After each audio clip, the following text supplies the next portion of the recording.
ஓம் விக்னேஸ்வரா போற்றி, ஓம் நவக்கர நரலை போற்றி. மிதுன ராசி நேயர்களுக்கு வணக்கம். மிதுன ராசி மிருகசீரிஷம், திருவாதிரை, புனர்பூசம் அடங்கிய ராசி மண்டலம். மிதுன ராசிக்கு நல்லா இருக்குங்க, கிரக நிலை நல்லா இருக்குது. ராசியில் குரு இருக்கிறாரு. வக்கரமானாலும் பரவாயில்ல, சரியா. குரு வீட்டுக்கு 7ஆம் வீட்டில் சூரியன், செவ்வாய், சுக்கிரன் இந்த கிரகங்கள் நல்ல நிலைமையில் இருக்குது. குரு ராசியில் இருக்கிறதுனால மஞ்சள் யோகம் இருக்குது. மஞ்சள் கயிறை கட்டினீங்கன்னா நேரம் யோகப்படுவீர்கள். அதாவது குருவுக்கு மஞ்சள் தான், குருனாலே மஞ்சள் தான். அதுக்கு தான் குருக்கு மஞ்சள் துணி வஸ்திரம் பண்ணுறானுங்க, மஞ்சள் பொடி போடுறானுங்க. அதனால தான் இப்போ தேவகுரு பிரகஸ்பதி பொன்னானன் உங்கள் ராசிக்கு 7-10 கூடியவர். இப்போ மிதுன ராசினியர்கள் நல்ல இணக்கமாக இருக்கணும், கணவன் முறை நல்லா இருக்கும், குடும்பத்தில் நல்லா இருக்கணும், தாம்பத்தியம் நல்லா இருக்கணும், காரியம் நல்லா இருக்கணும், தொழில் நல்லா இருக்கணும், வியாபாரம் நல்லா இருக்கணும். இதுக்கெல்லாம் குருவினுடைய அனுக்கிரகம் வேணும். அதுபோக ராசி நட்சத்திர லக்கண ரீதியாகவும் குருவின் அனுக்கிரகம் தேவைப்படும். மிதுன ராசிக்கு இப்போ குரு திசை நடக்கும், சரியா. ஒரு கொஞ்சம் வயசில் நடக்கும். மிருகசீரிஷம், திருவாதிரையில் பிறந்தவங்களுக்கு, புனர்பூசத்தில் பிறந்தவங்களுக்கு பிறக்கும்போதே குரு திசை தான் நடக்கும். மற்ற நேரத்தில் மற்ற திசையில் குரு புத்தி நடக்கும். ஸோ குரு தவிர்க்க முடியாத ஒரு கிரகமாக இருக்கிறாரு. குரு பார்க்க கோடி நன்மை. குரு எல்லா கிரகங்களுக்குமே நல்ல வேண்டிய கிரகம்தான், சமமான கிரகம் தான். அவருக்குன்னு பகை யாரும் கிடையாது. சுக்கிரன் மட்டும்தான் அறிவிக்கப்பட்ட எதிரி, ஒருத்தர் மட்டும்தான். மற்ற கிரகங்கள் எல்லாமே சமந்தான். அதுவும் மிதுன ராசியில் நீங்கள் பிறந்திருந்தாலே குருவோட அனுக்கிரகம் கிடைக்கும். ஏன்னா அவர் வீட்டுக்கு எதிர் வீடு தான், தனுசு மூலத்திரியோன வீட்டுக்கு எதிர் வீடு தான் மிதுன ராசி. அதனால் மஞ்சள் கயிறு நீங்கள் கட்டிக்கிட்டிங்கன்னா உங்களுக்கு என்னென்ன பலன்கள் கிடைக்கும் அதை வருஷப்படுத்துகிறேன், பொறுமையாக கேளுங்க. அனைவரும் லைக் பண்ணுங்கள், சப்ஸ்கிரைப் பண்ணுவாங்க, சப்ஸ்கிரைப் பண்ணுங்கள், பெல் பட்டன் ஆன் பண்ணி நோட்டிஃபிகேஷன் வர எல்லா வீடியோவும் பாருங்கள். மஞ்சள் கயிறு கட்டுறதுனால பொதுவாக அதிர்ஷ்டம் நல்லாயிருக்கும், செல்வ செழிப்பு அதிகமாகும், ஆரோக்கியம் நல்லாயிருக்கும், திருமண பாக்கியம் கிடைக்கும், புத்திர பாக்கியம் கிடைக்கும், எதிர்மறை சக்தியில் விளையிடும். உங்கள்கிட்ட இருந்த நெகட்டிவ் தாட்ஸ், உங்களை சுற்றி இருக்கிற நெகட்டிவ் தாட்ஸ்லாம் நியூட்ரல் ஆயிரும். தொழிலில் வெற்றி அடைகிறதுக்கு இது ஒரு நல்ல ஒரு அருமருந்தாக பார்க்கப்படுகிறது. வீட்டில் வாஸ்து பிரச்சனைகள் இருந்தாலும் சரியாகும். வீட்டில் வாஸ்து சரியில்லை, அதனால் ஆளுக்கு முடியாமல் போயிடுது. அப்படி இருக்கிறவங்க மஞ்சக்கயிறு கட்டிக்கலாம். மஞ்சக்கயிறு ஒரு கவசமாக பார்க்கப்படுகிறது. முன்னாடியே சொல்லிடுறேன், ஆண்கள் வலது கையில் கட்டணும், பெண்கள் இடது கையில் கட்டணும். நிறைய பேருக்கு பெரிய சந்தேகம் வருது. வீடியோ கேட்பாங்களா கேட்க மாட்டாங்கன்னு தெரியல. உடனே கமெண்ட் பாக்ஸில் போடுறாங்க எந்த கையில் கட்டணும்னு. நான் இதுக்கு முன்னாடி ஒரு வெள்ளி மோதிரத்துக்கு ஒரு வீடியோ போட்டிருந்தேன். அதில் நிறைய பேர் வீடியோ கேட்காமலே எந்த வரலாறு போடணும் அப்படின்னு கேட்குறாங்க. அதில் தெளிவாக சொல்லியிருந்தேன், ராசிக்கு, நட்சத்திரத்துக்கு, லக்கணத்துக்கு சொல்லியிருந்தேன், சரியா. மிருகசீரிஷம் நட்சத்திரத்தில் பிறந்தவங்க மோதிர விரலில் போடணும். திருவாதிரை நட்சத்திரத்தில் பிறந்தவங்க ராகு எந்த வீட்டில் இருக்கிறாரோ அந்த வீட்டுக்கு ஏற்ற மாதிரி தான் போடணும். இப்போ உங்கள் ஜனன ஜாதகத்தில் ராகு மேசம் விருச்சிகத்தில் இருந்தார்னா மோதிர விரலில் போடணும். கடகம் சிம்மத்தில் இருந்தார்னா மோதிர விரலில் போடணும். துலாம் ரிஷபம் இருந்தார்னா சுண்டு விரலில் போடணும். மிதுனம் கண்ணியில் இருந்தார்னா சுண்டு விரலில் போடணும். மகர கும்பத்தில் இருந்தார்னா நடு விரலில் போடணும். தனுசு மீனத்தில் இருந்தார்னா ஆள்காட்டி விரலில் போடணும். இதெல்லாம் இந்த வெள்ளி மோதிரத்துக்கு, சரியா. இப்போ அதை ஞாபகப்படுத்துகிறேன், சரியா நேர்களே. ஏன்னா திருவாதிரை நட்சத்திரத்துக்கு ராகு தான் முக்கியமானவர், நட்சத்திரநாதன். அவர் எந்த வீட்டில் இருக்காருன்னு பார்க்கணும். அதுபோக விசாக நட்சத்திரத்தை புனர்பூச நட்சத்திரத்தை பிறந்தவங்களும் பிரச்சனை இல்லை, ஆள்காட்டி விரலில் போட்டுக்கலாம். நீங்கள் லக்கணம் எதாக இருந்தாலும் சரி, மிதுன ராசியில் நீங்கள் புனர்பூச நட்சத்திரத்தில் பிறந்தீங்கன்னா ஆள்காட்டி விரலில் போட்டாலே போதும், நல்ல ஒரு கோஆர்டினேஷன் இருக்கும். அது மாதிரி மிதுன ராசியில் பிறந்தவங்க, மிருகசீரிஷ நட்சத்திரத்தில் பிறந்தவங்க மோதிர விரலில் போட்டாலும் நல்ல ஒரு அதிர்ஷ்டம் இருக்கும். ஸோ மோதிரம் போடுறது எதுக்கு? அதிர்ஷ்டத்துக்காக தான், சரியா. இந்த வீடியோ வயலால் அதை மறுபடியும் ரிப்பீட் பண்ணுறேன், அதனால் நீங்கள் கன்ஃபியூஸ் ஆக வேண்டாம். திருவாதிரை நட்சத்திரத்தில் பிறந்தவங்க தான் ஜாதகட்டத்தை பார்க்கணும். ஜாதகட்டத்தில் ராகு எந்த வீட்டில் இருக்காருன்னு பார்த்துட்டு அதுக்கேற்ற மாதிரி போடணும். அதை நான் சொல்லிட்டேன், சரியா நேர்களே. உங்களுக்கு அதில் எதுவும் டவுட் இருந்துச்சுன்னா கமெண்ட் பாக்ஸில் கேளுங்க, சரியா. சார் எனக்கு ராகு இந்த வீட்டில் இருக்கிறாரு அப்படின்னு போடுங்க. லக்கணம் தெரிஞ்சு போடுறது கூடுதல் சிறப்பு. நிறைய பேருக்கு லக்கணம் தெரிய மாட்டேங்கு. லக்கணம் தெரிஞ்சு போடுறது கூடுதல் சிறப்பு. ராசி, நட்சத்திரம், லக்கணம் இதில் 3லேயும் எது காம்பினேஷன் அதிகமாக இருக்குது அதை தான் பார்த்து போடணும். இப்போ நீங்கள் புனர்பூச நட்சத்திரத்தில் பிறந்திருக்கீங்க, உதாரணத்துக்கு சொல்கிறேன். புனர்பூச நட்சத்திரம், தனுசு லக்கணம், மிதுன ராசியில் பிறந்தீங்கன்னா ஆள்காட்டி வரல போட்டிங்கன்னா அமோகமாக இருக்கும். அதே மாதிரி நீங்கள் மிருகசீரிஷ நட்சத்திரத்தில் பிறந்திருக்கிறீங்க, மேச லக்கணம், விருச்சிக லக்கணத்தில் பிறந்தீங்கன்னா மோதிர விரலில் போட்டிங்கன்னா கூடுதல் சிறப்பாக இருக்கும். இது அடிஷனலாக உள்ளது. அதாவது எப்படின்னா 35 மார்க் எடுத்தாலும் பாஸு தான், 80 மார்க் எடுத்தாலும் பாஸு தான். ஆனால் 80 மார்க்குக்கும் 35 மார்க் வித்தியாசம் இருக்குல்ல, அது மாதிரி தான். எல்லாமே ஹியூமிலிட்டி ஆகும்போது அதோடைய மதிப்பு கூடுதலாகும். ஓகே நேர்களே, இப்போ மஞ்சள் கயிறு பற்றி பார்ப்போம். மஞ்சள் கயிறு நீங்கள் கட்டுறதுனால பொதுவாக குருவின் பலம் இருக்கும். நல்ல யோக பலங்களை நீங்கள் பெறுறதுக்கு மஞ்சள் கயிறு நல்ல விதமாக பார்க்கப்படுகிறது. அதே மாதிரி மஞ்சள் நிறம் மாணிக்கத்துக்கு மாற்றாக பார்க்கப்படுகிறது. மாணிக்கம் சொல்கிறோம் பார்த்தீங்களா, மாணிக்கத்துக்கு மாற்றாக மஞ்சள் கலர் பார்க்கப்படுகிறது. மாணிக்கக்கல்லுக்கு நிகரான சக்தியை கொடுக்கும். அதுபோல் திருமண பாக்கியம் கிடைக்கும், திருமண அமைப்பு நல்லா இருக்கும். பொதுவாக மஞ்சள் கயிறு கட்டினால திருமண இணக்கம் இருக்கும். கல்யாணத்தன்னைக்கு மஞ்சள் கயிறு கட்டி விடுவாங்க, சரியா, காப்பு கட்டுவாங்க. அதனால் மஞ்சள் கயிறு ரொம்ப முக்கியமானது. சில பேர் கேட்பாங்க, எனக்கு கணவன் இல்லை சார், நான் விதவை, நான் கட்டலாமா? கட்டலாம். கணவன் இல்லாட்டி கழுத்தில் தான் தாலிக்கயிறு கட்டக்கூடாது. தாலிக்கயிறு எதுக்கு? அந்த திருமாங்கல்யத்தை கோர்க்கிறதுக்கு தான் தாலிக்கயிறு. அந்த பிள்ளையார் திருமாங்கல்யம் 3 இருக்கும். சரியா? 3ஐயும் சேர்த்து தான் தாலிக்கயிறு போடுவாங்க. கணவன் இல்லைன்னா அவள் திருமாங்கல்யத்துக்கு கட்டக்கூடாது. அந்த திருமாங்கல்யத்துக்காக தான் கயிறு கட்டுறோம், மஞ்சக்கயிறு. திருமாங்கல்யம் மார்பில் தொங்கணும், அதுக்காக தான் தாலிக்கயிறு கட்டுறோம். கணவன் இல்லைன்னா திருமாங்கல்யத்தை எடுத்துருவாங்க. சரியா? அப்போ வந்து கழுத்தில் இடம் இல்லை, கழுத்து வெறுங்கழுத்தாக தான் இருக்கணும். வேறு செயினை வேணாச்சும் போட்டுக்கலாம், வெளியே திருமாங்கல்யம் கோர்க்கக்கூடாது. இப்போ திருமணம் ஆகாத கணவனை அளந்த பெண்கள், எத்தனையோ பெண்கள் வெறும் செயின் போடுவாங்க. வயதான வீட்டில் பார்த்தோம்னா வெறும் வயசானவங்கலாம் வெறும் செயின் போட்டுக்குருவாங்க, திருமாங்கல்யம் எல்லாம் வெறும் செயின் போட்டுக்குருவாங்க. அப்புறம் வந்து பாசி மாலை போட்டுக்குருவாங்க, பாசி போட்டுக்குருவாங்க. அதுக்காக அவங்க கழுத்தில் வெறுங்கழுத்தாக இருக்குன்னு சொல்ல முடியாது. ஆனால் அவங்க கையில் மஞ்சக்கயிறு கட்டிக்கலாம். பெண்கள் வந்து விதவைகள் கூட இடது கையில் கட்டிக்கலாம். என்ன குறைப்பொழுது வாழ்ந்தாகணுமே, சரியா? அதுக்காக வாழ்க்கையில் சில நல்லது கிடக்கணும். பொதுவாக மஞ்சக்கயிறு கட்டுறது ஆரோக்கியம். மஞ்சக்கயிறு கட்டினாலே நல்லபடியாக இருக்கும். அதுபோல் குளிக்கும்போது கொஞ்சம் மஞ்சளை போட்டு குளிச்சிங்கனாலும் சரி, கொஞ்சம் கல் உப்பு போட்டு குளித்தாலும் நல்லபடியாக இருக்கும். உடல் ஆரோக்கியம் நல்லபடியாக இருக்கும். மஞ்சளும் கல் உப்புக்கும் நல்ல பலன்களை கொடுக்கும். மஞ்சள் குரு பகவான், கல் உப்பு சுக்கிரன். குரு சுக்கிரன் தொடர்பு வந்து நல்லபடியாக இருக்கும். மிதுன ராசி நேயர்கள் குளிக்கும்போது வாரத்தில் வியாழன் வெள்ளி 2 நாள் போட்டு குளிக்கலாம். சரியா? வியாழக்கிழமை வெள்ளிக்கிழமை ஆணாக இருந்தாலும் சரி, பெண்ணாக இருந்தாலும் சரி, கொஞ்சம் போல் 1/2 ஸ்பூன் மஞ்சள், கொஞ்சம் போல் உப்பு, 1/4 ஸ்பூன் உப்பு அப்படி போட்டு நீங்கள் வந்து அதை மிக்ஸ் பண்ணி நல்லா தலைக்கு தண்ணி ஊற்றுனீங்க வச்சுக்கோங்களேன், உடம்பு நல்லபடியாக இருக்கும். அடுத்து வந்து மஞ்சள் கயிறு கட்டுறதுனால அதிர்ஷ்டத்தை ஈர்க்கும், நேர்மறை ஆற்றல் இருக்கும், நல்ல விதமாக பார்க்கப்படுகிறது. அதுமாதிரி மஞ்சள் நேரத்தில் குங்குமம் வைக்கலாம். சரியா? நெத்தியில் மஞ்சள் குங்குமம் வைக்கிறது மிகச்சிறப்பாக பார்க்கப்படுகிறது. அதுபோல் வீட்டில் பூஜை அறையில் எப்போயுமே வந்து மஞ்சள் இருக்கணும். சமையல் அறையிலையும் பூஜை அறையிலும் இருக்கிற ஒரே பொருள் மஞ்சள் தான். சமையல் இருக்கிற மஞ்சள் வந்து சமையலுக்கு பயன்படும். பூஜை அறைகளில் இருக்கிற மஞ்சள் வந்து பூஜை புனஸ்காரத்துக்கு பயன்படும். ஸோ பூஜை அறையில் வந்து ஒரு 9 பொருட்கள் இருக்கணும். விபூதி, மஞ்சள், குங்குமம், சந்தனம், சாம்பிராணி, பக்தி, சூடம், பச்சை கற்பூரம், பன்னீர், இந்த 9 பொருட்களும் இருக்கணும். 9 பொருட்கள் இருந்துச்சுன்னா அந்த வீட்டில் எந்த பிரச்சனையும் இருக்காதுங்க. இந்த 9 பொருட்கள் வந்து உங்களை வந்து ஏதோ வேறு லெவலுக்கு கொண்டு போகும். சரியா? மஞ்சள் கயிறை கட்டிக்கிட்டு இந்த 9 பொருட்களை வீட்டில் வச்சுருந்தீங்கன்னா வீடு வந்து கோயிலாக மாறிடும். இதெல்லாம் அனுபவ உண்மை. சரியா நேயர்களே? ஸோ மஞ்சள் கயிறு கட்டுவது மிகச்சிறப்பாக பார்க்கப்படுகிறது. அதே மாதிரி வீட்டுக்கு முன்னாடி மஞ்சளில் கோலம் போடுறது, மஞ்சள் தண்ணி தொளிக்கிறதுலாம் நல்ல ஒரு பாசிட்டிவ் வைப்ரேஷன் இருக்கும். வீட்டுக்கு வந்து தேவதைகளை கூட்டு வரும். அதே மாதிரி மஞ்சள் கயிறு வந்து வியாழக்கிழமை கட்டலாம். சரியா நேயர்களே? மஞ்சள் கயிறுனால நிறைய பலன்கள் இருக்குது. அது ஒரு பக்கம் இருந்தாலுமே மஞ்சள் கயிறை வந்து நீங்கள் வியாழக்கிழமை கட்டலாம், பிரம்ம முகூர்த்தத்தில் கட்டலாம். காலையில் ஒரு 4 மணிக்கு அதிச்சிங்கன்னா 5 மணிக்கு கட்டலாம். எப்படி சார் கட்டணும் அப்படின்னா, மஞ்சள் கயிறு கடையில் வாங்கிட்டு வந்துடுங்க. 1 முளை கயிறு வாங்கிட்டு வந்துடுங்க. வாங்கிட்டு வந்து அதில் 9 முடிச்சு போடணும். நவ முடிச்சு தான் ரொம்ப முக்கியம். ஒவ்வொரு கிரகத்துக்கும் ஒவ்வொரு முடிச்சு போடணும். சரியா? சூரியன் முடிச்சு, சந்திரன் முடிச்சு, செவ்வாய் முடிச்சு, புதன் முடிச்சு, குரு முடிச்சு, சுக்கிரன் முடிச்சு, சனி பகவான் முடிச்சு, ராகு முடிச்சு, கேது முடிச்சு. இதில் கேது வந்து கயிறை குறிப்பவர்.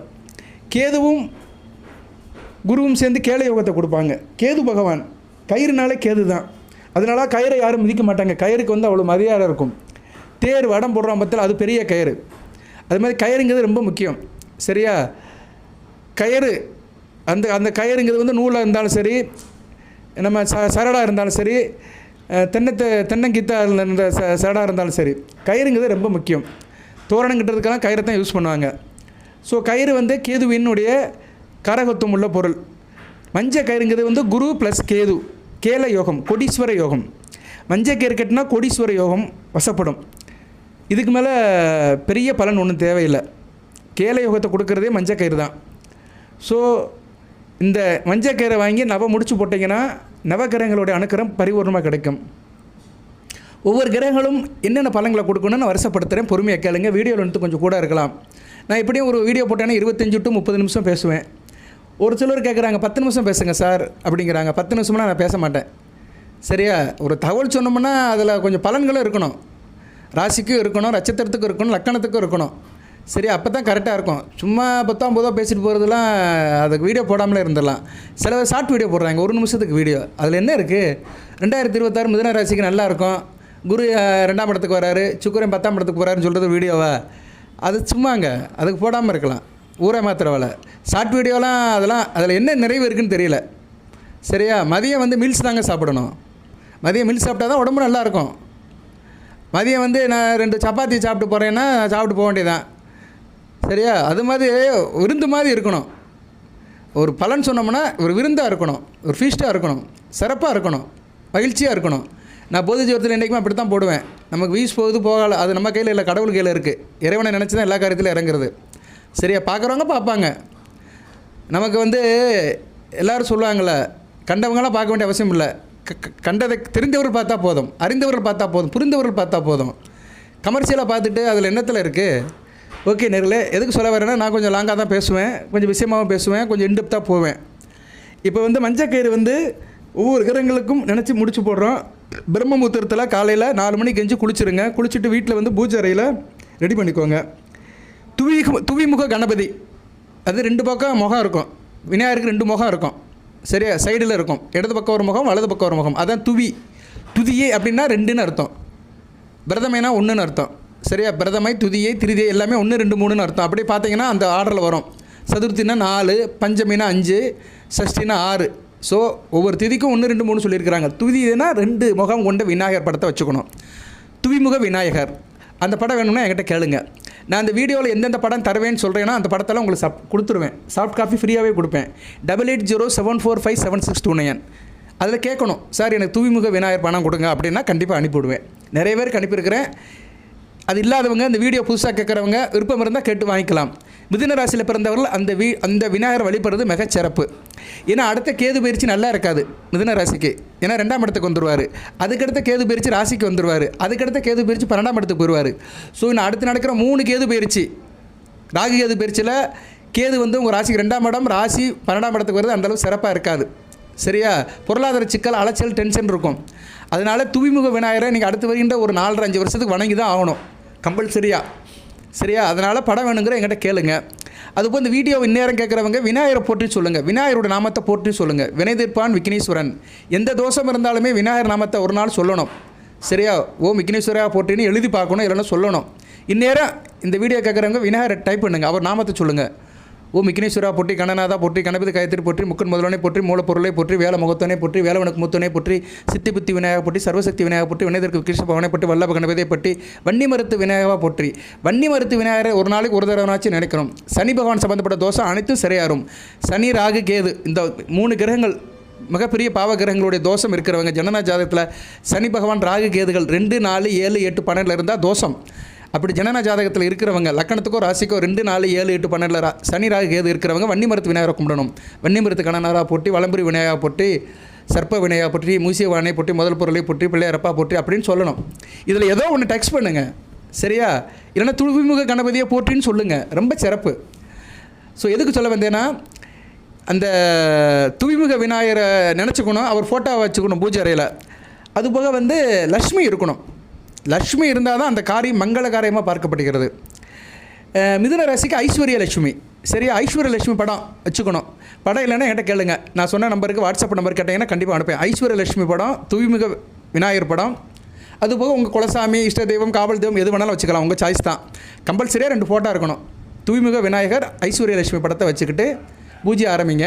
அதுக்கு முன்னாடி விநாயகரை பிடிக்கணும், மஞ்சள்லேயே பிடிக்கணும். மஞ்சள், கொஞ்சம் போல் சந்தனம், கொஞ்சம் பன்னீர் குழச்சி விநாயகரை பிடிச்சி வெத்தலையிலையோ அரசியலையிலையோ வைங்க. சரியா? வெத்தலை இருந்தால் வெத்தலையில் வைக்கலாம், இல்லைனா அரசியலை கிடச்சின்னா அரசியலையில் வைக்கலாம். நீங்கள் பித்தளை தாமரத்தில் வச்சாலும் சரி, இலையில் வச்சாலும் சரி, கீழே வந்து வெத்தலை இருக்கணும், இல்லை அரசியலை இருக்கணும். வெத்தலை ஈஸியாக கிடைக்கும். ஏன்னா பூஜைனா வெத்தலை பார்க்க வைப்போம். அந்த வெத்தலையில் ஒரு வெத்தலை எடுத்து அது மேலே விநாயகர் பிடிச்சி வச்சுருங்க. குங்குமம் வைங்க, கொஞ்சம் போல் பூ போடுங்க. விநாயகர் வந்துட்டார். சரியா? வினைதீர்ப்பான் விக்னேஸ்வரர் வந்துட்டார். நவ விநாயகர் வந்துட்டார். நவக்கிர விநாயகர் வந்துட்டார். 9 கோளும் ஒன்றாக்கான பிள்ளையாரை பாருங்கள். சரியா? பிள்ளையாரை பார்த்தாலே 9 கோளும் ஒன்றாக வந்துடும். நீங்கள் இப்போ வந்து என்ன பண்ணுறீங்கன்னா பூஜை ஆரம்பிக்கிறீங்க. பூஜையை பண்ணுங்க, மந்திரத்தை சொல்லுங்கள், உங்களுக்கு தெரிஞ்ச மந்திரம் சொல்லுங்கள், எல்லாத்தையும் சொல்லுங்கள். நவக்கரங்களோட மந்திரத்தை சொல்லலாம். நவக்கரங்களோட மந்திரன் வேவூர் தோழி பங்கன் விட முண்டகணன் விளதடவி மாசர் கங்கை முடிமேல் புகுந்ததனால் ஞாயிறு திங்கள் செவ்வாய் புதன் வியாழன் வெள்ளி சனி பாம்பு 2 உடனே ஆசிரியர் அவை நல்லடிக்கும் இரவே. இது கேளார் பதிகத்தில் உள்ளது. சரியா? கோளாறு பதிகத்தில் உள்ளது. கேளாறு பதிகம். சரியா? சில நேரங்களில் வந்து நான் வேகமாக சொல்லும்போது வேறு மாதிரி கேட்கும். இது வந்து திருஞான சம்பந்தர் பாடினது. இந்த பதிகம், இந்த வரி இதை படித்தாலே போதும். அதில் நிறையா இருக்குது, அதெல்லாம் ரொம்ப நேரம் ஆகும். இதை ஒன்றை மட்டும் சொன்னால் போதும். இது வேணுங்கிறவங்க என்கிட்ட கேளுங்க. சரியா? வாட்ஸ்அப்பில் கேளுங்க. இந்த மந்திரத்தை சொல்லிட்டு நீங்கள் முடிச்ச போடுங்க. ஓம் சூரிய பவனை நமகன்னு சூரிய முடிச்ச போடுங்க. சரியா? முடிச்ச போடு. சூரிய முடிச்சு போடுறதுனால என்ன சார் நன்மை அப்படின்னா, சூரியன் பொதுவாக மிதுன ராசியில் மேச லக்கணம், ரிஷப லக்கணம், கடக லக்கணம், துலா லக்கணம், விருச்சிக லக்கணம், தனுசு லக்கணம், கும்ப லக்கணம், இந்த லக்கணத்துக்கெல்லாம் நல்ல பலன்களை கொடுப்பார். சரியா? இந்த லக்கணங்கள்லாம் அருமையான பலன்களை கொடுப்பாரு. மற்ற லக்கணத்துக்கெல்லாம் சுமாரான பலன்களை தான் கொடுப்பாரு. விடுபட்ட லக்கணத்துக்கெல்லாம் சுமாரான பலன்களை தான் கொடுப்பாரு. ஆனால் நீங்கள் முடிச்ச போடுறதுனால ராசிக்கு என்ன பலன்களை சார் கொடுப்பாருன்னா, தைரிய வெறித்தை கொடுப்பாரு, காரிய அனுபவத்தை கொடுப்பாரு, காரிய வெற்றியை கொடுப்பாரு, தன்னம்பிக்கை கொடுப்பாரு, கௌரவத்தை கொடுப்பாரு, புகழ் அம்சத்தை கொடுப்பாரு. அரசாங்க வேலை வேணுங்கிறவங்க வந்து சூரிய முடிச்சு போட்டால் அரசாங்க வேலை கிடைக்கும். அரசு சம்மந்தப்பட்ட தொடர்புகள் நல்லபடியாக இருக்கும். அரசாங்கத்துடைய ஆதரவு கிடைக்கும், அரசாங்க உதவி கிடைக்கும், அரசு அதிகாரிகளுடைய இணக்கம் நல்லபடியாக இருக்கும். அரசாங்க வேலை பார்க்குறவங்க ப்ரொமோஷன், இன்க்ரிமெண்ட் எல்லாமே கிடைக்கும். ஸோ அரசு சம்மந்தப்பட்ட விஷயங்கள் நல்லபடியாக இருக்கும். தகப்பன் சம்மந்தப்பட்ட விஷயங்கள் நல்லா இருக்கும். அப்பா உடல்நலம் நல்லா இருக்கும். அப்பா வழி உறவு நல்லபடியாக இருக்கும். அப்பா வழி சொத்துக்கள் கிடைக்கும். பங்காளி அங்காளி பங்காளிகளுடைய உறவு நல்லபடியாக இருக்கும். ஸோ சூரிய முடிச்சு போடுறதுனால ஆளுமை அதிகாரம் நல்லபடியாக பார்க்கப்படுகிறது. ஸோ சூரிய பவனை நமக்கு சொல்லிட்டு முடிச்சு போடுங்க. முதல் நவக்கரங்களை சொல்லி முடிச்சு போடுங்க. அதுக்கடுத்து கடைசியில் நான் வந்து நவக்கரங்களோட அதிதேவதைகளை சொல்கிறேன், அவங்கள மொத்தமாக சொல்லிடுங்க நீங்கள். சரியா? அந்த நாமத்தை கடைசியில் சொல்லுங்கள். ஸோ சூரிய பகவான் வந்து உங்களுக்கு நல்ல ஒரு முன்னேற்றத்தை கொடுப்பார். சூரிய முடிச்சு போடுறதுனால ஆளுமை அதிகாரம் இருக்கும், தன்னம்பிக்கை இருக்கும். வீரநடை, வெற்றி நடை, ராஜநடை, இந்த 3 நடையும் கொடுக்குறவர் சூரிய பகவான் தான் மிதுன ராசிக்கு. அடுத்து வந்து சந்திர பகவானை நம்மன்னு சொல்லுங்கள். சூப்பர். சந்திரை வந்து மிதுன ராசிக்கு கேட்காமலே கொடுக்குறவர், தாய் மாதிரி அவர். சந்திரை வந்து கேட்காமலே மிதுன ராசிக்கு அள்ளி கொடுப்பார். சரியா? அப்பேற்பட்ட சந்திரன் வந்து மிதுன ராசினியர்களுக்கு வந்து வயசான காலத்தில் தான் வரும் சந்திர திசை. சந்திர திசை வரும்போதெல்லாம் ரொம்ப வயசாயிரும். மிருகசீரிஷ நட்சத்திரத்துக்குலாம் வரப்போகிறது கிடையாது. ராகு திருவாதிரை நட்சத்திரத்துக்காரங்களுக்கு ரொம்ப வயசாயிரும். சந்திக்காமல் போகலாம். அதே மாதிரி புனர்பூச நட்சத்திரங்களுக்கு கொஞ்சம் வயசான காலத்தில் 80 வயசுக்கு மேலே வரும். சரியா? ஸோ சந்திர திசை இந்த 10 வருஷம் மிகச்சிறப்பாக இருக்கும். இருந்த போதிலும் சந்திர புத்தி மற்ற இதில் வரும். சனி திசையில் சந்திர புத்தி, ராகு திசையில் சந்திர புத்தி, புதன் திசையில் சந்திர புத்தி, கேது திசையில் சந்திர புத்தி, இதெல்லாம் நல்லா இருக்காது. இவங்களாம் வந்து இந்த சந்திரன் முடிச்சு போடணும். சந்திரன் கேட்காமலே கொடுக்குறவன், தாயுள்ள மிக்கவன், மாதுர்காரகன், நல்லா கொடுப்பாரு. சந்திரனுக்கு வந்து புதன் வந்து குழந்தை பிள்ளை, சந்திரனுடைய மகன் தான் புதன். புதன் ராசிநாதன் மிதுனத்துக்கு. அதனால் சந்திரன் வந்து பொதுவாகவே மிதுன ராசியில் கடக லக்கணம், கன்னியா லக்கணம், துலா லக்கணம், விருச்சிக லக்கணம், மகர லக்கணம், மீன லக்கணம், மேஷ லக்கணம், மிதுன லக்கணம், இந்த லக்கணத்தில் பிறந்தவங்களுக்குலாம் நல்ல பலன்களை கொடுப்பாரு. சரியா? வாரி வழங்குவார். விருச்சிக லக்கணம், மீன லக்கணத்தில் பிறந்தவங்களுக்கு சந்திரன் குட்டி கொடுப்பார் மிதுன ராசியில். விருச்சிக லக்கணம், மீன லக்கணத்தில் பிறந்தவங்களுக்கு நல்ல பலன்களை கொடுப்பாரு. அப்பேற்பட்ட சந்திரன் நினச்சி முடிச்சு போடுங்க. நல்ல வீட்டில் நல்ல ஒரு குடும்பத்தை கொடுப்பார். குடும்பத்தில் சந்தோஷத்தை கொடுப்பார். குடும்பத்தில் ஃபன் அண்ட் ஜாலியாக இருப்பீங்க. பணப்பழக்கம் நல்லாயிருக்கும். பழக்க வழக்கங்கள் மாறிடும். குடும்பத்தில் எல்லாத்துக்கும் வேண்டவராக இருப்பீங்க. முகம் தீட்சணியமாக இருக்கும். பார்க்க அழகாக இருப்பீங்க. முகத்தில் ஒரு மாற்றம் இருக்கும். வசீகரம் இருக்கும். மற்றவங்களை மற்றவங்களை வசீகப்படுத்துறதெல்லாம் சந்திர செய்வார். உங்களை பார்த்தாலே மற்றவங்க ஆஃப் ஆயிடுவாங்க. நீங்கள் ஒரு இடத்துல போய் நின்னாலே எல்லோரும் கம்முன்னு ஆயிடுவாங்க. அந்தளவுக்கு ஒரு வசியத்தை கொடுப்பாரு. ஆரம்ப கல்வி படிக்கிறவங்களுக்கு நல்ல படிப்பை கொடுப்பாரு. ஒரு தாயுள்ளத்தை கொடுப்பாரு. ஈகை இரக்கம், கருணை, காரணியம் எல்லாத்தையும் கொடுப்பாரு. சரியா? ஸோ சந்திரன் முடிச்சு போடும்போது சந்திரபவனை நம்ம சொல்லி போட்டிங்கன்னா மிகச்சிறப்பாக இருக்கும். நான் இந்த லக்கண ரீதியாக பலன்கள் இன்னும் நிறையா சொல்லுவேன். வீடியோ லென்த் அதிகமாகும். இப்போயே 17 நிமிஷம் ஆயிடுச்சு. இன்னும் நான் ஒரு 7 கிரகத்துக்கு சொல்லணும். சரியா? நான் நிறைய பேசலான்னு தான் நினைக்கிறேன். பட் அது நிறைய பேருக்கு பிடிக்க மாட்டேங்கி. இன்றைக்கி காலத்துக்கு ஏற்ற மாதிரி நானும் மாற வேண்டியதாக தான் இருக்குது. நிறைய சொல்லுவேன். சந்திரனை எடுத்துக்கிட்டு மிதுன ராசியில் ஒவ்வொரு நட்சத்திரத்துக்கும் ஒவ்வொரு லக்கணத்துக்கும் பலன் சொன்னாலே 2 மணி நேரம் சொல்லலாம். அதாவது சுருக்கமாக எனக்கு தெரிஞ்ச சொன்னாலே 2 மணி நேரம் சொல்லுவேன். 3 நட்சத்திரத்துக்கு 6 மணி நேரம் ஆயிரும். ஸோ ஒரு கிரகத்துக்கே வந்து 3 நட்சத்திரத்துக்கு 6 மணி நேரம் சொல்லலாம். ஒரு ராசிக்கு 9 நட்சத்திரத்துக்கு 93 27 மணி நேரம் ஆகும். ஒரு நாள் ஆயிரும். சரியா? ஒரு நாள் முழுக்க என்னால் சொல்லவும் முடியாது, உங்களால் கேட்கவும் முடியாது. ஆனால் சப்ஜெக்ட் இருக்குது, விஷயம் இருக்குது, பேசலாம். இறைவன் கொடுத்த அறிவாலும் அனுபவத்தாலும் பேசலாம். அடுத்து வந்து செவ்வாய் வந்து மிதுன ராசிக்கு நல்லது செய்ய மாட்டார். சரி? செவ்வாய் 6 கூடியவன், ரணருண ரோகஸ்தானாபதி. மிதுன ராசியில் கடன், நோய், உடல்நல பிரச்சனை, வம்பு வழக்கு பிரச்சனை சந்திக்கிறவங்களாம் செவ்வாய் சரியில்லாமல் இருப்பார். செவ்வாய் வந்து பொதுவாக மிதுன ராசியில் வந்து மேச லக்கணம், ரிஷப லக்கணம், கடக லக்கணம், சிம்ம லக்கணம், துலா லக்கணம், விருச்சிக லக்கணம், தனுசு லக்கணம், மகர லக்கணம், மீன லக்கணம், இந்த லக்கணத்துக்கு நல்ல பலன்களை கொடுப்பார். மற்ற லக்கணத்துக்கெல்லாம் கொடுக்க மாட்டார். கும்ப லக்கணம், மிதுன லக்கணம், கன்னியா லக்கணத்துக்கெல்லாம் நல்ல பலன்களை கொடுக்க மாட்டார். சரியா? Water maybe. ஆனால் செவ்வாய் முடிச்ச கட்டணும். செவ்வாய் முடிச்ச போட்டிங்கன்னா ஓரளவுக்கு நீங்கள் வந்து உத்தியோகத்தில் ஏற்றம் கிடைக்கும். உத்தியோக பிரச்சனை இல்லாமல் இருக்கும். தாய்மாமனோட ஆதரவு கிடைக்கும். கடன் கட்டுக்குள்ளே இருக்கும். கடன் கொடுத்தாலும் சரி, வாங்கினாலும் சரி, கொடுக்கல் வாங்கல் நல்லபடியாக இருக்கும். சார் கடன் பிரச்சனை நிறையா இருக்குது, கடனை நிறைய வாங்கிட்டேன், என்னால் தீர்க்க முடியல அப்படின்னு நினைக்கிறவங்க, அடைக்க முடியலன்னு நினைக்கிறவங்க செவ்வாய் முடிச்சு போகிறது மிகச்சிறப்பு. அதே மாதிரி லாபம், தொழிலில் லாபமே வர மாட்டேங்கி, வரதெல்லாம் போயிடுது. சரியா? எவனும் பொருளை வாங்கிட்டு போகிறான், திருப்பி காசு கொடுக்க மாட்டேங்கான், டெபிட் அதிகமாகுது அப்படின்னு நினைக்கிறவங்க செவ்வாய் முடிச்சு போடலாம்.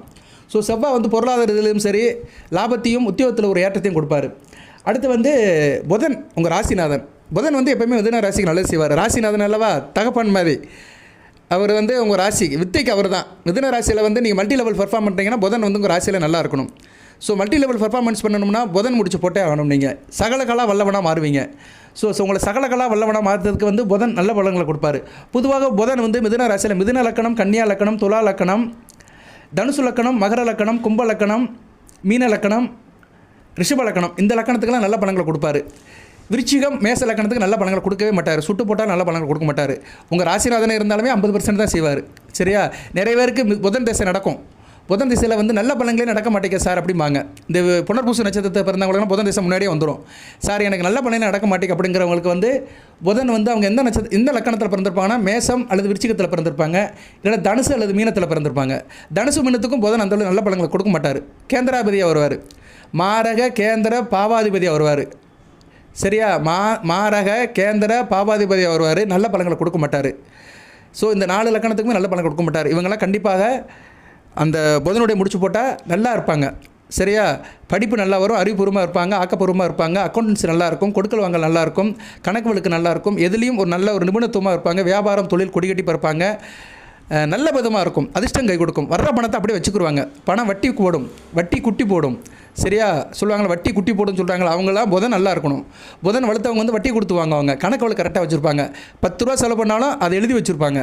யார் வந்து எழுதி அக்கௌண்ட் பண்ணி கணக்கு பார்க்குறாங்களோ அவங்களுக்கு புதன் வளர்த்துருப்பார். கணக்கு வழக்கு அதை சில பேர் தண்ணி மாதிரி செலவு பண்ணுவாங்க. காசு வந்திருக்கும், ஒரு மாதத்தில் அப்படியே வர்ற பணத்தை அப்படியே செலவு பண்ணிடுவான். சரியா?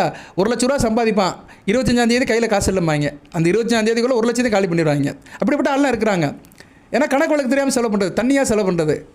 ஆனால் புதன் வளர்த்தவங்க வந்து காசை வந்து ரொம்ப கணக்கு பண்ணி செலக்ட் பண்ணுவாங்க, கால்குலேட்டடாக இருப்பாங்க. ஸோ புதன் வந்து அதெல்லாம் கொடுப்பாரு. உயர்கல்வியை கொடுப்பார், நல்ல பழக்க வழக்கத்தை கொடுப்பார், வண்டி வாகன யோகத்தை கொடுப்பார், தாய்வழி சிறப்பை கொடுப்பார், விவசாய முன்னேற்றம் இருக்குது, விவசாயம், வேளாண் விளைபொருட்கள், தோட்டம் கிட்டம் இதெல்லாம் வந்து நல்ல விதமாக இருக்குது. அதெல்லாம் புதன் செய்வார், நல்ல விதமாக பார்க்கப்படுகிறது. அடுத்து வந்து புதன் பகவானை நினச்சி இந்த முடிச்சு போட்டிங்கன்னா புதனுடைய அணுக்கிற பரிபூர்ணமாக கிடைக்கும். அடுத்து வந்து குரு பகவான் சூப்பர் ஸ்டார். குருவை பற்றி தான் அந்த வீடியோவில் சொல்கிறோம். ஏன்னா குரு தான் மஞ்சளுக்குரியவன், அந்த நேரத்துக்குரியவன் வந்திருக்கிறாரு. குரு வந்து பொதுவாக எல்லா லக்கணத்துக்கும் நல்லது செய்வார். ரிஷப, துலா லக்கணத்தை தவிர மற்ற எல்லா லக்கணத்துக்கும் நல்லது செய்வார். ரிஷப லக்கணம், துலா லக்கணம், மகர லக்கணம் இந்த 3 லக்கணத்தில் பிறந்தவங்களுக்கு நிபந்தனைக்கு உட்பட்டு தான் பலன் செய்வார். இந்த 3 லக்கணத்தில் பிறந்தவங்களுக்கு குரு வந்து 3, 6, 9, 10, 11 இருந்தால் நல்ல பலன்களை கொடுப்பார். சரியா? 3, 6, 9, 10, 11 இருக்கும். பொதுவாக குரு வந்து லக்கணத்துக்கு 2, 5, 7, 9, 11 இருந்தாலும் நல்ல பலன்களை கொடுப்பார். இருப்பினும் மகர, துலாம், ரிஷப லக்கணத்தில் பிறந்தவங்களுக்கு குரு திசை நல்லா இருக்காது. இப்போ குரு திசை நடக்கும். மிருகசீரிஷம், திருவாதிரை நட்சத்திரத்துங்களை குரு திசை நடக்கும். ஒரு 20 வயசுலேருந்து ஒரு 35 வயசுக்குள்ளே நடக்கும். ஒரு 16 வருஷம் நடக்கும். அவங்களாம் பார்த்தோம்னா இந்த மகர லக்கணம், ரிஷப லக்கணம், துலா லக்கணத்தில் பிறந்தவங்களுக்கு நல்லா இருக்காது. சரியா? அதுபோல் மிதுன லக்கணம், கன்னியா லக்கணத்தை பிறந்தவங்களும் மாரக ஸ்தானத்தில் குரு இருக்கக்கூடாது. ஏன்னா மிதுன கன்னி லக்கணத்துக்கு வந்து குரு மாரக, கேந்திர, பாவாதிபதியாக வருவார். சரி, அவர் வந்து 2, 3, 7, 8, 12 இருந்துட்டாருன்னா நல்ல பலன்களை கொடுக்க மாட்டார். இதுதான் ஜோதிடம். இப்போ நிறைய பேருக்கு இப்போ கொஞ்சம் புரியும். இந்த லக்கண ரீதியாக தான் பலன் நிற்கும். இந்த ராசிக்கு போகிறதெல்லாம் சும்மா எல்லாம் சொல்லிட்டு போவாங்க. இன்றைக்கி யூடியூப்பை திறந்துட்டோம்னா 1008 பேர் சொல்கிறாங்க. அதுவும் லேடிஸ் எல்லாம் நிறைய பேசுகிறாங்க. லேடிஸை குறை சொல்ல மாட்டேன். எல்லாம் அந்த விளக்க போடு, இந்த விளக்க போடு, வீட்டில் மாங்கவளை கட்டி தொங்க விடு, அதுக்கு குங்குமம் வை, இதெல்லாம் சரிஞ்சிட்டா சரியாக போயிருங்கிறாங்க. இதெல்லாம் நம்பிக்கை தான். இப்போ இந்த மஞ்சக்கயிறு கட்டுறதுமே ஒரு நம்பிக்கையின் அடிப்படையில் கட்டல தான். நமக்கு நல்லது நடக்கும்னு சொல்லி கட்டுறது தான். ஆனால் ஜனன ஜாதகத்தில் குரு வளர்க்கணும். குரு வளர்த்தவங்களுக்கு தான் அந்த தனமும் புத்திரமும் நல்லாயிருக்கும். குரு வந்து தனகாரகன், புத்திரகாரகன். ஒருத்தனுக்கு வற்றாத பணத்தை கொடுக்கணும். வாழ்நாள் முழுக்க பணம். அவன் செலவுக்குனாச்சும் பணத்தை கொடுக்கணும்னா குரு நல்ல நிலைமையில் இருக்கணும். தான் செலவுக்கு பணம் இருக்கணும் சார் அப்படின்னாலே குரு நல்ல நிலைமையில் இருக்கணும். இல்லைன்னா அடுத்தவங்ககிட்ட கையேந்துவான். குரு கெட்டவனுக்கிட்ட பணமே இருக்காது. அடுத்தவங்ககிட்ட வாங்கிட்டே இருப்பான். அண்ணங்கிட்டேயோ தம்பிக்கிட்டேயோ நண்பர்கள்கிட்டயோ பணம் வாங்கிட்டே இருப்பான். யார் ஒருத்தவங்க வந்து அடுத்தவங்ககிட்ட பணம் வாங்கிட்டே இருக்கான்னு என்ன அர்த்தம்? கடன் வாங்குறான்னு அர்த்தம். சில பேர் ஒரு முறையில் வாங்கிட்டு திருப்பி கொடுக்க மாட்டானுங்க. சில பேர் கடனுக்கு வாங்குவாங்க. இவங்க ஜாதகத்தில் வாங்கி பார்த்தோம்னா குரு கெட்டு போயிருப்பார். 2 கூடியவன் கெட்டு போயிருப்பார். 2ஆம் அதிபதி கெட்டு போயிருப்பார். சரியா? 2ஆம் இடமும் டேமேஜ் ஆகிருக்கும். இவங்கெல்லாம் வந்து கையில் பணமும் இருக்காது, வருமானமும் இருக்காது. போச்சு, அவ்வளோதான். 2 இருக்கணும். ஒன்று கையில் இருக்கணும், இருப்பு இருக்கணும், இல்லைன்னா வருமானம் வரணும். 2மே இல்லைன்னா என்ன செய்ய முடியும்? வாழ்ந்தாகணுமே, கடன் வாங்கி தான் ஆகணும். சரியா? ஸோ குரு வந்து தனகாரகன். ஒரு மனிதனுக்கு வந்து தனத்தை கொடுக்குறவர் அவர் தான். அடுத்து பொன்னானன். வீட்டில் நகை நட்டு இருக்கிறது, பாத்திரங்கள், சில்வர் பாத்திரம், மற்ற வெங்காய பாத்திரம், பித்தளை பாத்திரம், வீட்டில் வந்து பொருட்கள், பாத்திரங்கள், நகை நட்டுகள் எல்லாம் இருக்கணும்னா குரு வளர்க்கணும். பிள்ளைகள், பேர் சொல்ல ஒரு பிள்ளை. நம்ம காலத்துக்கு கிடச்சி நம்ம பேரை சொல்கிறதுக்கு, நம்ம பொருளை அனுபவிக்கிறதுக்கு, நம்ம சொத்து பத்தை அனுபவிக்கிறதுக்கு பிள்ளைகள் நல்லபடியாக இருக்கணும்னா குரு வளர்க்கணும். குரு வளர்த்தவங்களுக்கு வந்து பிள்ளைகள் நல்லா இருப்பாங்க, கண்ணின் மணிகளாக இருப்பாங்க, ஓவியமாக இருப்பாங்க. ஸோ குரு ஒரு முக்கியமான கிரகம். நிகழ்காலத்துக்கு ரொம்ப வேண்டியவர். ஏன்னா நிகழ்காலத்துக்கு பொருள் வேணும். பொருள் எல்லாருக்கும் உலகம் இல்லைன்னு திருவள்ளுவர் சொல்லிட்டு போயிட்டார். அதனால் பொருள் இருக்கணும். நிகழ்காலத்துக்கு பொருள் வேணும், எதிர்காலத்துக்கு பிள்ளைகள் வேணும். இவ்வளோ தாங்க. இதுக்கு மேலே என்னங்க ஜோதிடம் சொல்ல முடியும்? பொதுவெளியில் ஒரு ராசிக்கு பொதுவாக சொல்லும்போது இதுக்கு மேலே ஒரு வார்த்தை எப்படி யூஸ் பண்ண முடியும்? நிகழ்காலத்துக்கு பொருள் வேணும், எதிர்காலத்துக்கு பிள்ளைகள் வேணும். 2 இருந்தால் தான் ஒருத்தரோட பேர் நிலைக்கும். சரியா? இப்போ முன்னாள் முதல்வர் டாக்டர் கலைஞர் கருணாநிதி பேர் நிலைக்கிறதுக்கு அவங்க பிள்ளைகள்லாம் அடுத்தடுத்து வர்றாங்க. அவர் மகன் முதலமைச்சர், பேரன் துணை முதலமைச்சர். உதாரணத்துக்கு சொல்கிறேன். ஏன் சொல்கிறேன்னா இதெல்லாம் டக்குன்னு சொல்கிறேன். அவர் ஜாதகத்தில் குரு வளர்த்துருப்பார். கலைஞர் வந்து கடக லக்கணம், ரிஷபராசி. அவருக்கு வந்து குரு வந்து விருச்சிகத்தில் இருப்பார். சரியா? ராசிக்கு வந்து 5ஆம் இடத்துல இருப்பார். கோணத்தில் இருந்து ராசியை பார்ப்பார். அதனால தான் அசைக்க முடியாமல் இருந்தார். சரியா? கலைஞர் வந்து அப்படி இருந்தார். 95 வயசு வரைக்கும் வாழ்ந்தார். கலைஞர் ஜாதகத்தோட செக் பண்ணி பாருங்கள். இதில் கிடைக்கும், கூகுளில் கிடைக்கும். சரியா? அவர் கலைஞரோட ஜாதகம் போட்டால் தெரியும். கரெக்டாக கடக லக்கணம் 5ஆம் இடத்துல இருப்பார். விருச்சிகத்தில் ஸ்தானப்பலம் மட்டும் ராசியை பார்ப்பார். 7ஆம் பறைவால் ரிஷபத்தை பார்ப்பார். கலைஞர் வந்து கடக லக்கணம், ரிஷபராசி, மிருகசீரிஷ நட்சத்திரம். சரியா? சும்மா கிடையாதுங்க, எல்லாமே இருக்குது. சில பேர் சொல்லுவான் ஜோதிடமாவது சாமியாவது பூதமாவது ஒன்றும் கிடையாது, எல்லாமே இருக்குது. நம்பினாதான் நடராஜன். சரியா? ஸோ குரு அந்த அளவுக்கு வளர்த்தவர். உதாரணத்துக்கு நல்லா சொல்லியிருக்கிறேன், புரியும் உங்களுக்கு. ஏன்னா சில பேருக்கு அப்படியே எடுத்து ஸ்பூனில் கூட்டினா தான் புரியும், சும்மா பொதுவாக சொன்னாலும் புரியாது. ஸோ எதுக்கு சொல்ல வரேன்னா, அந்த அமைப்பை கொடுக்குற குரு பகவான் தான். நிகழ்காலத்தை நிஜமாக்குறதும் எதிர்காலத்தை வளமாக்குறதும் குரு பகவான் தான். கலைஞர் கருணாநிதியோட நிஜ பேரை வந்து தட்சிணாமூர்த்தின்னு சொல்லுவாங்க. அது அவர் அறிவிக்கலை, ஆனால் அப்படி ஒரு இது இருக்குது. அது உண்மை தான். தட்சிணாமூர்த்தினா என்ன? குரு பகவான் தானேங்க. இதை காட்டில் என்னங்க வேணும்? அவருக்கு வந்து அவ்வளவு இது இருந்தனால தான் அவர் மஞ்சள் துண்டை போட்டார். பார்த்தீங்களா? மஞ்சள் வந்துருச்சா? கரெக்டாக மஞ்சள் துண்டை போட்டிருந்தார். வாழ்நாள் முழுக்க ஒரு குறிப்பிட்ட காலத்தில் 96 எலெக்ஷனுக்கு பின்னாடி அவர் வந்து கடைசி வரைக்கும் 30 வருஷமாக, கடைசி 30 வருஷம் அவர் வந்து மஞ்சள் துண்டை போட்டிருந்தார். சரியா? எல்லாமே மேட்சாக இருக்குது. எல்லாம் மேட்ச் இருக்கோ இல்லையோ, ஆனால் ஒரு காரணம் இருக்குது உள்ளுக்க. அதான் சூட்சுமம். ரைட்டு, இது வெளிப்படையாகவே சொல்கிறேன். சரியா? அவர் வந்து அந்த அளவுக்கு வாழ்ந்தார். சரியா? ஒரு நாட்டுக்கு முதலமைச்சராக, ஒரு தலைவனாக, ஒரு 50 ஆண்டு காலம் பொது வாழ்க்கையில் ஒரு தலைவனாக இருந்தார். ஒரு 19 வருஷம் தமிழ்நாட்டுக்கு முதல்வராக இருந்தார். அது பொதுவாக சொல்கிறேன், நான் தனிப்பட்ட விருப்புக்கு அப்பாற்பட்டு சொல்கிறேன். வேத ஜோதிடத்துக்கும் புரிந்து வருகிறார் அவர். சரியா? அதை வச்சு ஒரு கிளு கொடுக்குறேன். இத்தனைக்கும் அவர் கோயிலுக்கு போனது கிடையாது, நேரடியாக கோயிலுக்கு போனது கிடையாது. ஆனால் இருந்தாலும் அவருக்கு அந்த தெய்வத்துடைய, அந்த கிரகத்துடைய அணுக்கரை இருக்க போய் தான் அந்த வழி நல்லா இருக்குது, அந்த வம்சாவளி நல்லபடியாக போய்கொண்டு இருக்குது. இது உண்மை, இது நிதர்சனம், சத்தியம். அடுத்து வந்து குரு வந்து அந்த மாதிரி பலன்கள், நல்ல பலன்கள் கொடுப்பாரு. மிதுன ராசிக்கு வந்து குறிப்பாக வந்து குரு எல்லா லக்கணத்துக்கும் நல்ல பலன்கள் கொடுப்பாரு. ரிஷப லக்கணம், துலா லக்கணம், மகர லக்கணத்தை தவிர்த்து மற்ற லக்கணத்துக்கெல்லாம் நல்லபடியாக பொதுவாக நல்ல பலன்கள் கொடுப்பாரு. மிதுன ராசிக்கு வந்து இணக்கத்தை கொடுப்பாரு, திருமண அமைப்பை கொடுப்பாரு, திருமண தடையெல்லாம் சகர தெரிவார். தாம்பத்தியம் இனிக்கும் சுவைக்கும் தித்திக்கும் தாம்பத்தியத்தை நல்லபடியாக கொடுப்பாரு. கூட்டு தொழில் பங்குச்சந்தை ஷேர் மார்க்கெட்டை கொடுப்பாரு. தொழில் வியாபாரத்தை நல்ல ஒரு ஏற்றத்தை கொடுப்பாரு. பூஜை புனஸ்காரம் செய்யலாம், மந்திரம் சொல்லலாம். ஸோ இதெல்லாம் வந்து செய்யணும்னா குரு நல்ல பலன்களாக இருக்கணும். ஸோ குரு ரொம்ப முக்கியம். இந்த முடிச்சு போடுறதுலே முக்கியமான முடிச்சு வந்து குரு பகவான் முடிச்சு தான். சரியா? குரு முடிச்சு வந்து ரொம்ப முக்கியம். குரு பகவானே நமக்கு சொல்லிட்டு போட்டிங்கன்னா உங்களுக்கு அனைத்து விஷயங்களும் நடக்கும். அடுத்து வந்து சனி பகவான் வந்து ஆயில் கரகன், தேக ஆரோக்கியம், ஆயில் விருத்தி இருக்கணும். அனைத்து வருஷம் இருந்தாலுமே ஆயில் நல்லபடியாக இருக்கணும். ஆயில் நல்லா இருந்தால் ஒரு மனிதன் நல்லபடியாக இருக்க முடியும். கலைஞருக்கு வந்து சனி பகவான் உச்சம். சரியா? சனி பகவான் வந்து அவருக்கு வந்து 4ஆம் இடத்துல உச்சம், துலாமில் உச்சம். அதனால தான் 95 வயசு வரைக்கும் இருந்தார். ஆனால் தாய்க்கு ஆகாது. அவருக்கு அந்தளவு சிறப்பு கிடையாது. சரி, அவர் ஜாதகம் ஒரு பக்கம் ராஜயோக ஜாதகம். கலைஞர் ஜாதகத்தெல்லாம் யாரும் பேச முடியாது. ஏன்னா அவரோட ஜாதகம் வந்து ராஜ ஜாதகம். ராஜராஜ சோழனுடைய ஒரு தோன்றல் தான் கலைஞர் அப்படிங்கிறாங்க. அப்படி ஒரு வார்த்தையும் செவியொலி வார்த்தையும் இருக்குது. அதெல்லாம் ராஜ ஜாதகம். எதுக்கு சொல்ல வரேன்னா, சனி பகவான் ஒரு ஆயிலை கொடுக்குறவர், ஒரு ஆளுமை அதிகாரத்தை கொடுக்குறவர், மக்கள் மத்தியில் செல்வாக்கை கொடுக்குறவர். சனி பகவான் வளர்த்தவங்களுக்கு தான் மக்கள் மத்தியில் செல்வாக்காக இருக்க முடியும். அரசியலில் ரொம்ப நாள் நீண்டு இருக்க முடியும். வெகுஜன தொடர்பு இருக்கணும், மக்கள் தொடர்பு இருந்தால் தான் முன்னேற முடியும். அந்த இதெல்லாம் கொடுப்பாரு. ராசிக்கு வந்து 8, 9 கூடியவன், அட்டமாதிபதி, பாக்கியாதிபதி. சரியா? கொடுத்து கெடுக்கிறவர். பாக்கியாதிபதி கொடுப்பாரு, அட்டமாதிபதி கெடுப்பார். ஸோ சனி பகவான் வந்து மிதுன ராசி கொடுத்து கெடுப்பார். நல்ல நிலையில் இருக்கணும். குறிப்பாக சனி பகவான் வந்து மிதுன ராசிக்கு வந்து துலா லக்கணம், ரிஷப லக்கணத்துக்கு பிறந்தவங்களுக்கு நல்ல பலன்களை கொடுப்பார். சனி மகாதேசி நல்லா இருக்கும், நடக்கும் உங்களுக்கு. இப்போ நடப்பில் 45 வயசில் 40 வயசில் இருக்கிறவங்களும் தனி மகாதேசி நடக்கும். திருவாதிரை நட்சத்திரத்தில் இருக்கிறவங்களும் நடக்கும். சரியா? சனி மகாதேசி 19 வருஷம் நடக்கும். ரிஷப லக்கணம், துலா லக்கணத்தில் பிறந்தவங்களுக்கு வாரி வழங்குவார். நல்ல இடத்துல இருக்கணும். லக்கணத்துக்கு 3, 6, 9, 10, 11 இருந்தாருன்னா நல்ல பலன்களை கொடுப்பாரு. அதுபோக பொதுவாக சனி பகவான் வந்து மிதுன ராசியில் பிறந்தவர்களுக்கு கடக லக்கணம், சிம்ம லக்கணம், இந்த 2 லக்கணத்தை பிறந்தவங்களுக்கு நல்ல பலன்களை கொடுக்க மாட்டார். மேச லக்கணம், விருச்சிக லக்கணத்தை பிறந்தவங்களுக்கு மத்தியம பலனை கொடுப்பார். 100க்கு 50% போடுவார். மற்ற லக்கணம் எல்லா லக்கணத்துக்கும் நல்ல பலன்களை கொடுப்பார். தனுசு லக்கணம், மீன லக்கணத்தை பிறந்தவங்களுக்கு 60% கொடுப்பார். ஸோ ஒரு ஆர்டர் படி பார்த்தோம்னா மிதுன ராசியில் சனி மகாதிசை வந்து கடக லக்கணம், சிம்ம லக்கணத்துக்கு நல்லா இருக்காது. மேச லக்கணம், விருச்சிக லக்கணத்துக்கு சுமாராக இருக்கும். தனுசு லக்கணம், மீன லக்கணத்துக்கு ஆவரேஜாக இருக்கும். மற்ற எல்லா லக்கணத்துக்கும் எபா ஆவரேஜாக இருக்கும். அது பர்டிகுலராக ரிஷப லக்கணம், துலா லக்கணத்துக்கு வாரி வழங்குவார். ராஜ யோகாதிபதியாக வருவார். உண்மையிலே இருக்கும். இப்போ இந்த மிதுன ராசி, துலா லக்கணத்தில் பிறந்தவங்களுக்கு சனி மகாதிசை நடக்கிறவங்களுக்கு சிறப்பாக இருக்கும். அவர் நல்ல நிலையில் இருக்கணும். ரைட்டு. இப்போ அடுத்து வந்து சனி பகவான் நினச்சி சனி பகவான் முடிச்சு போட்டுருங்க. அடுத்து ராகு பகவான். ராகு எந்த இடத்துல இருக்காருன்னு பார்க்கணும். சரியா, உங்கள் ராசி கட்டத்தில் நீங்கள் செக் பண்ணணும். எந்த வீட்டில் இருக்கிறாரோ அந்த கிரகத்தை நினச்சி நீங்கள் போடணும். ராகு மேசம் விருச்சிகத்தில் இருந்தார்னா செவ்வாய் பவனை நினச்சி போடணும். ரிஷப துலாமில் இருந்தார்னா சுக்கரன் நினச்சி போடணும். மிதுனம் கண்ணியில் இருந்தால் புதனை நினச்சி போடணும். தனுசு மீனத்தில் இருந்தார்னா குருவை நினச்சி போடணும்.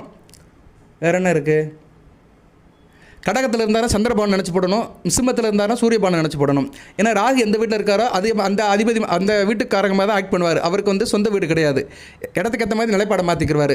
ஸோ ராகு பவனை நமக்கு சொல்லிட்டு போடுங்க. அவர் எந்த வீட்டில் இருக்கிறாரோ அந்த கிரகத்தையும் சேர்த்துக்கோங்க. அடுத்து கேதுவும் அப்படி தான், ராகு பகவான் மாதிரி தான். சரியா, ஆனால் ராகு தசை வந்து கொஞ்சம் வயசுலேயே வந்துடும். மிருகசீரிஷம் திருவாதிரைக்கெல்லாம் கொஞ்சம் வயசுலேயே வந்துடும். புனர்பூச நட்சத்திரத்துக்கு வரப்போகிறது கிடையாது. புனர்பூச நட்சத்திரத்துக்கு ஆமாம் குரு திசையில் தான் பிறந்திருப்பாங்க. குரு திசைக்கு முன்னாடி தான் ராகு திசை வரும். அதனால் வயசு ரொம்ப ஆயிரும். ஸோ அதனால் புனர்பூச நட்சத்திரத்துக்குலாம் ராகு திசை எதிர்பார்க்க முடியாது. மற்றவங்களாம் கொஞ்சம் வயசுலேயே போயிடும். ஆனால் மற்ற புத்தியில் அவரை வேலையை கட்டுவார் ராகு.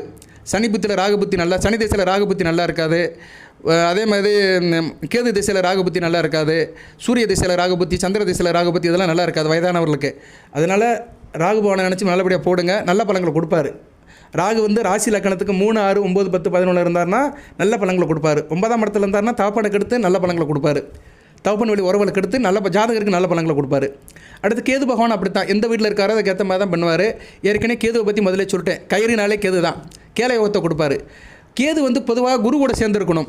குரு கூட சேர்ந்தார்னா குருவை கெடுத்து நல்ல பலன்களை கொடுப்பாரு. இல்லைன்னா குரு பார்வைக்கு வரணும். குருவோட விசேஷ பார்வைக்கு வரணும். 5ஆம் பார்வை 9ஆம் பார்வைக்கு வரணும்.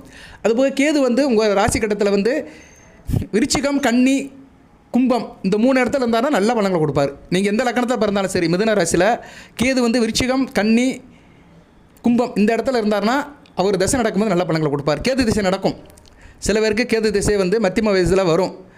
சரியா, கேது திசை ஆமாம் புனர்பூச நட்சத்திரத்தில் பிறந்தவங்களுக்கும் வரும். குரு திசை, சனி திசை, புதன் திசை, கேது திசை வரும். சரியா, திருவாதிரைக்கு வரும். வயதான காலத்தில் வரும். சரியா, கடைசி வயசான காலத்தில் 60 வயசு 70 வயசு இந்த டயத்தில் கண்டிப்பாக கேது திசை நடக்கும். ஸோ கேது பகவான் முக்கியம். அடுத்து வேறு கேது வேறு உங்கள் ராசிக்கு 2ஆம் இடம் ராசிக்கு வரப்போகிறாரு. ஏன்னா அவர் வந்து உங்கள் ராசியை நோக்கி தான் வராரு, பின்னோக்கி தான் வருவார். ஸோ அதனால் கேது பகவான் நினச்சி முடிச்சு போட்டுருங்க. கேதுவை நமகான்னு சொல்லி பிடிச்சி போடுங்க. இப்போ கிரகத்தை நினச்சி போட்டுறீங்க. ஒவ்வொரு கிரகத்துக்கும் அதிதேவதை இருக்கிறாங்க, அவங்களையும் நினைக்கணும். சூரியன் முடிச்சு போடும்போது சிவாய நமகா சொல்லுங்கள். சந்திரன் முடிச்சு போடும்போது தேவி கருமாரியம்மனே நமகான்னு சொல்லுங்கள். செவ்வாய் முடிச்சு போடும்போது முருகப்பெருமானை நினச்சிக்கோங்க. சரியா, முருகப்பெருமானே நமக, இல்லைன்னா கந்தா போட்டு, கடம்பா போட்டு, கார்த்திகா போட்டுன்னு சொல்லி போடுங்க. அடுத்து புதன் முடிச்சு போடும்போது பெருமாளை நினச்சிக்கோங்க. சரியா, பெருமாள் நாமத்தை சொல்லிட்டு போடுங்க. குரு முடிச்சு போடும்போது தட்சிணாமூர்த்தி நினச்சிக்கோங்க, சிவனை நினச்சிக்கோங்க, சித்தர்கள் நினச்சிக்கணும். சரியா, ஒவ்வொரு நட்சத்திரத்துக்கு சித்தர்கள். இவ்வளோ நேரம் வீடியோ பார்த்தவர்களுக்கு நன்றி. 3 நட்சத்திரத்துக்குமே சித்தர் இருக்காங்க. அந்த சித்தர்களை நான் சொல்கிறேன். அந்த சித்தர்கள் நினச்சிட்டிங்கன்னா அந்த குரு முடிச்சு வந்து மிகச்சிறப்பாக இருக்கும். சித்தர்கள் வந்து ரொம்ப முக்கியம். சித்தர்கள் வந்து 3 நட்சத்திரத்துக்கு உள்ள சித்தர்களை சொல்லிடுறேன். நீங்கள் வந்து அதை நீங்கள் வந்து என்கிட்ட கேட்டு வாங்கிக்கலாம். சரியா, உங்களுக்கு வந்து அந்த சித்தர்களுடைய ஃபோட்டோ வேணும் சார், வச்சு கும்பிடணும். குறிப்பாக இந்த குருதிசை நடக்கிறவங்க இப்போதைக்கு கும்பிடலாங்க. குருதிசை நடக்கிறவங்க வந்து கும்பிடலாம். மிருகசீரத்துக்கு வந்து பாம்பாட்டி சித்தர், திருவாதிரை நட்சத்திரத்துக்கு வந்து இடைக்காட்டர் சித்தர், புனர்பூச நட்சத்திரத்துக்கு வந்து தன்வந்திரி. சரியா, இந்த 3 பேருடைய ஃபோட்டோவும் இருக்கணும். சரியா, இந்த ஃபோட்டோ அவங்ககிட்ட இருக்கணும். நட்சத்திரத்துக்கு உண்டான சித்தரை வச்சு கும்பிடுறது மிகச்சிறப்பாக இருக்கும். குரு வரல் கிடைக்கும், நல்லபடியாக இருக்கும். சரியா, அதனால் குரு முடிச்சு போடும்போது இந்த சித்தர்களுடைய நாமத்தை சொல்லி போடுங்க. மிருகசீரிஷம் வந்து பாம்பாட்டி சித்தர் வந்து மருதமறையில் அவருக்கு வந்து இது இருக்குது, ஜீவசமாதி இருக்குது, சங்கரன் கோயில் இருக்குங்கிறாங்க. திருவாதிரை நட்சத்திரம் இடைக்காட்டார், இவரோட ஜீவசமாதி திருவண்ணாமலையில் இருக்குது. புனர்பூச நட்சத்திரத்துக்கு தன்வந்திரி. சரியா, இவர் வந்து வைத்தீஸ்வரன் கோயில் இவர் ஜீவசமாதி இருக்குன்னு சொல்கிறாங்க. ஓகே, ஜீவசமாதி ஒரு பக்கம் இருந்தாலுமே நம்ம வீட்டில் நினச்சி ஃபோட்டோவில் பூஜை பண்ணி கும்பிடலாம். ஸோ 3 நட்சத்திரத்துக்கு உண்டான சித்தரில் நினச்சிக்கோங்க, நல்ல விதமாக பார்க்கப்படுகிறது. குரு முடிச்சு போடும்போது அடுத்து சுக்கிரன் முடிச்சு போடும்போது மகாலட்சுமி நினச்சிக்கோங்க. சரியா, மகாலட்சுமியோட மந்திரத்தை சொல்லி போடுங்க. மகாலட்சுமி மந்திரம் ஏற்கனவே நான் சொல்லியிருக்கிறேன். நான் நமஸ்தே கமலவாசினி தேகமே தனப்பிராப்தி நித்தியம் சித்திரபதுமே சதா. ஏற்கனவே ஐஸ்வர்ய லட்சுமி படத்தை வச்சு தான் நீங்கள் கும்பிடணும். ஸோ இந்த மந்திரத்தை சொல்லிட்டீங்கன்னா மிகச்சிறப்பாக பார்க்கப்படுகிறது. மந்திரம் வேணுங்கிறவங்க வாட்ஸ்அப்பில் கேளுங்க, தருவோம். அடுத்து சனி பகவான் முடிச்சு போடும்போது ஐயப்பனை நினச்சிக்கோங்க, ஐயனாரை நினச்சிக்கோங்க, 12ஆம் படி கற்பனசாமி நினச்சிக்கோங்க, ஆஞ்சநேயரை நினச்சிக்கோங்க. சரியா, ஆஞ்சநேயரை நினச்சிக்கிட்டு சனி பகவான் முடிச்சு போடுங்க. ராகு பகவான் முடிச்சு போடும்போது துர்க்கையம்மனை நினச்சிக்கோங்க. ஜெய தேவி துர்கா தேவி சரணம் சொல்லிட்டு போட்டிங்கன்னா ராகு பகவான் முடிச்சு வலிமை அடையும். கேது பகவான் முடிச்சு போடும்போது தூய்மிக விநாயகரை நினச்சிக்கோங்க. உங்கள் ராசிக்கு உண்டான விநாயகர் இருக்கிறதில்ல, தூய்மிக விநாயகரை போட்டி சொல்லிட்டு கேது முடிச்சு போடுங்க. ஸோ ஒவ்வொரு முடிச்சு போடும்போதும் அந்த கிரகத்துடைய நாமத்தையும் சொல்லணும், அதிதெய்வத்தோடைய நாமத்தையும் சொல்லணும். ஓகே நேயர்களே, பலன்களையும் சொல்லியிருக்கிறேன், நட்சத்திரத்தையும் சொல்லியிருக்கிறேன், சித்தர்களையும் சொல்லியிருக்கிறேன், முடிச்ச பற்றியும் சொல்லியிருக்கிறேன், நான் முடிச்ச பற்றியும் சொல்லியிருக்கிறேன். இந்த கயிறை கட்டி நீங்கள் கையில் வச்சுக்கலாம். இந்த கயிறு வந்து ஒரு 45 நாளைக்கு கையில் இருக்கும், சரியா? அதுக்கு பிறகு பிரிய ஆரம்பிக்கும். பிரிஞ்சிச்சுன்னா வேறு கயிறு கட்டிக்கோங்க. என்னைக்கு சார் கட்டணும் அப்படின்னா வேலைக்கிழமை தான், எந்த வேலைக்கிழமைனாலும் கட்டலாம். குறிப்பாக வளர்பிறையில் கட்டிங்கன்னா நல்லது. அமாவாசை முடிஞ்சு வருகின்ற வேலைக்கிழமை கட்டினீங்கன்னா மிகச்சிறப்பாக பார்க்கப்படுகிறது. ஆண்கள் பெண்கள் கையில் கட்டிக்கலாம், பெண்கள் ஆண்கள் கையில் கட்டிக்கலாம். பெண்கள் இல்லைன்னா ஆண்கள் கையிலே கட்டிக்கலாம். ஆனால் சுத்தபத்தமாக அன்றைக்கி இருக்கணும், சரியா? சுத்தபத்தமாக இருந்து காலையில் குளிச்சுட்டு இந்த பிரம்ம முத்தத்தில் விளக்கு ஏற்றிருங்க. 2 விளக்கு ஏற்றணும், குத்து விளக்கு துணை விளக்கு ஏற்றிட்டு வழிபாடு பண்ணுங்கள், மிகச்சிறப்பாக பார்க்கப்படுகிறது. இந்த நவ பிடிச்சி வாழ்க்கையில் உங்களுக்கு நவநிதியும் ஐஸ்வர்யமும் கொடுக்கும். அஷ்டலட்சுமி நவநிதியும் கூடியே இருக்கும். ஓகே நேர்களே, கொஞ்சம் கூடுதலாக தான் சொல்லியிருக்கிறேன். நன்றி. எல்லாம் வல்ல இறைவன் மிதுனராசி நேயருக்கு சில சௌபாகியத்தையும் சில ஐஸ்வர்யத்தையும் சில நன்மைகளையும் கொடுப்பார். இந்த மஞ்சக்கயிறு வாழ்க்கையில் பல மகிமைகளையும் ஆட்சியமைகளும் கொடுக்கும். அனைத்து வளங்கள் அணைகளை பெற்று தேக ஆரோக்கியத்துடன் தீர்க்காயலுடன் நீடோடி வாழ்க, நிறைந்த வளம் பெறுக. நன்றி நேர்களே.